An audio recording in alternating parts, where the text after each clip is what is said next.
Good. Tánaiste, my question is in regards to the ongoing situation in the West Bank, and as we've kind of witnessed, it's not just since October that there's been an up kind of scaling of oppression in relation to what's going on in the West Bank. So I'd like to hear your comment in relation to what's going on, particularly in the West Bank. Concerned by the horrific violence that we've witnessed in the West Bank, which has drastically increased since the 7th of October 2023.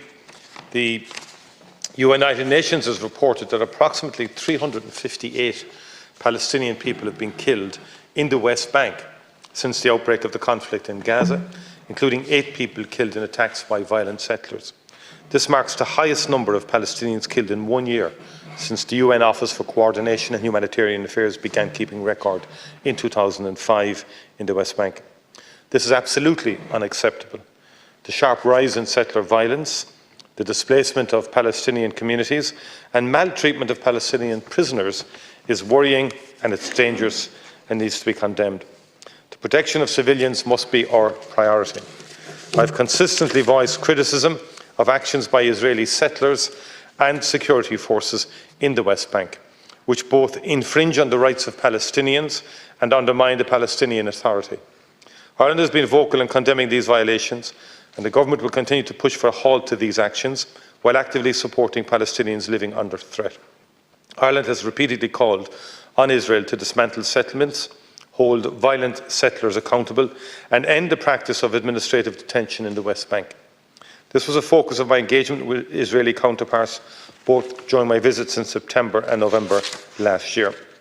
They also featured in my discussions with the Israeli and Palestinian foreign ministers at the European Union Foreign Affairs Council earlier this week. I've also raised my concerns about the treatment of Palestinians in the West Bank at European Union level. Currently, discussions are taking place in the European Union to agree sanctions against violent settlers in the West Bank who are attacking and displacing Palestinian communities. The United States has already taken such action. There have been good discussions at official level on proposals to sanction a number of individuals under the European Union's global human rights sanction regime on the basis of strong evidence. Ireland wants to see these discussions finalised and sanctions adopted as rapidly as possible. At the Foreign Affairs Council in Brussels on Monday, I was very clear in calling for these sanctions on violent settlers to be imposed at European Union level as quickly as possible. That's welcome, Tánaiste, and there seems to be an intensification in relation to the oppression in the West Bank. Out of them 350 people that have been murdered by the Israelis, that's 100 children included. Now, what do children, what have they done to the Israeli state? And some of the footage is unbelievable. Children on streets just being shot dead. Arbitrary, you know. And it's not only like a policy of arbitrary detention, arbitrary killing, arbitrary destruction, but the arbitrary reoccupation of the West Bank. And this is ongoing. Since October, there's been 5,000 people imprisoned by the Israelis in the West Bank. People that just going without their business and being detained. One particular person is a man called Anas Habu Sarur, and Anas was in Dublin last summer with a number of children from the Ada Youth Centre, and he's the director of that centre in Bethlehem, and he was detained for 6 months, just arbitrary, in relation to just, as I said, going about his business, and he's been detained for 6 months. I've brought this up in relation to a parliamentary question in relation to his detention, and hopefully you can bring his situation to the Israeli ambassador.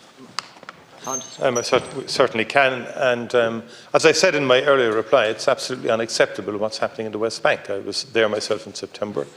The Palestinian Authority has made it very clear that it's pursuing a non-violent path towards a Palestinian state, yet Israel continues to undermine the Palestinian Authority.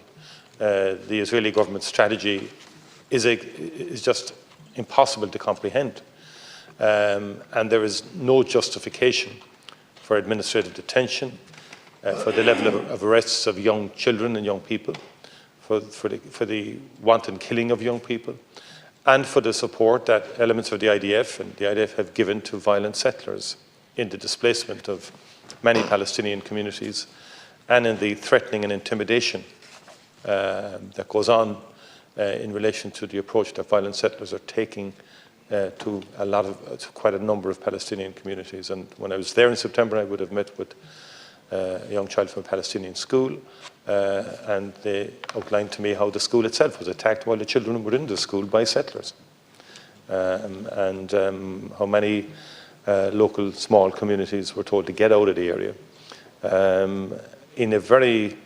because of the pursuit of a fundamentalist religious perspective, which I think is just reprehensible. Thank you. Yeah. I agree, Tánaiste, and this has been, as I said, particularly settler violence against Palestinians has intensified, and I think this is a policy of the Israeli government to kind of to drive Palestinians habitually out of particular land, and to use intimidation and violence against Palestinians, and this is ongoing. But there has to be accountability, Tánaiste, and one of the schools that you mentioned was a school that was actually funded by Irish Aid in a village called Kirbit Zanuta, and that was completely destroyed.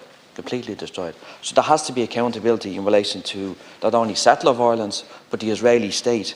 There has to be sanction, and I strongly ask you to consider, Tánaiste, in relation to the Occupied Territories Bill. This is a very, very moderate bill, but I strongly, for your government to consider looking at this bill again, and there must be sanction. There must be some sort of economic sanction against settler violence and the Israeli state, against the ongoing violence against Palestinians. Say that, look, whatever the merits of the Occupied Territories Bill is not going to impact on the situation on the ground in reality. That would be, but in real terms. I mean, look, there's no point trying to. So I think we have to work more immediately in terms of the pressure on Israel, to pressurise Israel in more immediate ways internationally, to get them to stop doing what they're doing, and that's where our focus is. There has to be an immediate ceasefire in Gaza. In terms of damage, we are part of the West Bank Consortium. The consortium has sought compensation close to 1.3 million in respect to confiscated or demolished assets since 2015. And that's a consortium made up of a number of donor countries who contribute to Palestine and to the West Bank, seeking compensation from the Israeli government in respect to buildings that they've destroyed, and schools and so on like that. We fund the consortium, and no, the Israeli are not responding to these issues. Thank you. And Israeli does, anyway, I'll come back to you later maybe. Thank you.